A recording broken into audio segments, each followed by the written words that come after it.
Let's recover your Google or Gmail account after getting this email call.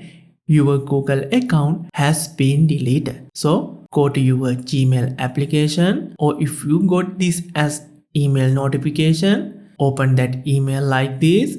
Then just tap go to recover page.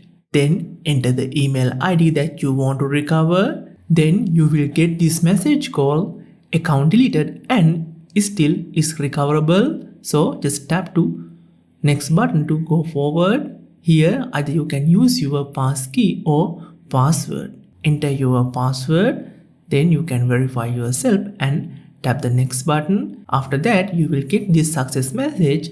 If you want, you can change your password or you can just continue to your Google account like this. But if you didn't get this email, you can use another recovery method. So you can click this end screen video and come on over, see how you can recover your account using different methods.